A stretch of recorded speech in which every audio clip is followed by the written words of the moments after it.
গড়ে স্ত্রী থাকা সত্ত্বেও কখনো কখনো পুরুষেরা অন্য নারীর প্রতি পাগল হয় কেন জানেন? আজকের সম্পূর্ণ কথাগুলো শুনলে অনেক সম্পর্ক ভেঙে যাওয়া থেকে বেঁচে যেতে পারে। তাই পুরো কথাগুলো মন দিয়ে শুনতে থাকুন। আবার অনেক পুরুষও বলেন নিজের ভেতরে লড়াই করে যাচ্ছেন। অনেক নারী কষ্ট নিয়ে বলেন, আমি কি খারাপ? আমি তো আমার স্ত্রীকে ভালোবাসি, তবুও কেন অন্য কাউকে দেখে আমার মন নড়ে ওঠে? তাহলে আমার স্বামী অন্যদিকে তাকায় কেন? আসলে বিষয়টা শুধু সৌন্দর্যের না, এর পেছনে আছে মন, চোখ এবং অভ্যাসের অপূর্ণতার খেলা। এক, নতুন জিনিসের প্রতি মানুষের স্বাভাবিক আকর্ষণ।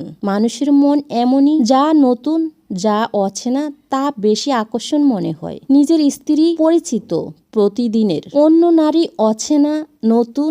এই নতুনত্ব অনেক সময় চোখে ধোঁকা দেয়। যেটা বাস্তবে ভালো না সেটাকেই সুন্দর মনে হয়। দুই, তুলনা করার অভ্যাস। আজকে সোশ্যাল মিডিয়ার যুগে প্রতিনিয়ত মানুষ অন্যের সাথে নিজের জীবন তুলনা করে যাচ্ছে। ওরটা বেশি সুন্দর, ওরটা বেশি স্টাইলিশ। এই তুলনা ধীরে ধীরে নিজের ঘরের মানুষকেও ছোট করে দেয়। তিন, চোখের নিয়ন্ত্রণ না থাকা। সত্যটা হলো, চোখ যদি নিয়ন্ত্রণে না থাকে, মনও নিয়ন্ত্রণে থাকবে না। এটা দৃষ্টি, একটা চিন্তা, একটা কল্পনা, এভাবেই ধীরে ধীরে অন্যের প্রতি আকর্ষণ তৈরি হয়। চার, সম্পর্কের ভেতরে মানসিক দূরত্ব। যখন স্বামী স্ত্রীর মধ্যে কথা কমে যায়, বোঝাপড়া কমে যায়, যত্ন কমে যায়, তখন সেই শূন্যতা অন্য কোথাও পূরণ হতে চায়। তখন অন্য কাউকে ভালো লাগা শুরু হয়। পাঁচ, আসল সৌন্দর্যটা বুঝতে না পারা একটা বড় ভুল হলো আমরা বাহিরটা দেখি, ভেতরটা দেখি না। অন্য নারীকে দেখেন সাজানো অবস্থা, আর নিজের স্ত্রীকে দেখেন বাস্তব জীবনে, তাই মনে হয় ওইটা বেশি সুন্দর।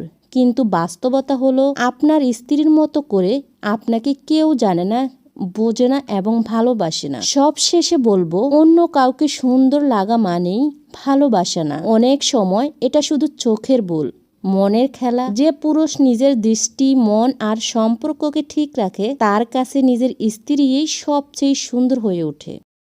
আসসালামু আলাইকুম, সবাই কেমন আছেন? রান্না করতে করতে আপনাদের সাথে ছোট্ট একটা গল্প শেয়ার করে ফেলেছি। তো এই গল্পটা কি কারো জীবনের সাথে মিলে গেছে? যদি মিলে থাকে তাহলে কমেন্ট করে জানাবেন। আর হ্যাঁ, প্রতিদিনের মতেই রেগুলার মশলা দিয়ে আজকে আমি রান্নাটা করেছি। আর রান্নাটা হচ্ছে বেগুন দিয়ে মাছের পেটের মাছটা। তো বড় একটা মাছ এনেছে, সেই মাছগুলোর পেটের মাছটা আমি আলাদা করে রেখেছি, কারণ আমার এই মাছটা খুব পছন্দ এবং আমার শখের পুরুষেরও খুবই পছন্দ। তাই আমি বেগুন দিয়ে মাছটা রান্না করেছি। আর রেগুলার মশলাগুলোই যে রসুন বাটা দিয়েছি একটু, আর লবণ, হলুদ গুঁড়া, মরিচ গুঁড়া, ধনে গুঁড়া আর জিরা গুঁড়া, এবং লাস্টে দেবো ধনে পাতা। তো যাই হোক, আপনাদের কাছে আজকের ভিডিওটি কেমন লেগেছে? যদি ভালো লেগে থাকে তাহলে একটা লাইক দিবেন এবং আমার পেজটা প্লিজ ফলো দিবেন। আর যদি ইউটিউব হয় তাহলে চ্যানেলটি সাবস্ক্রাইব করে পাশে থাকবেন।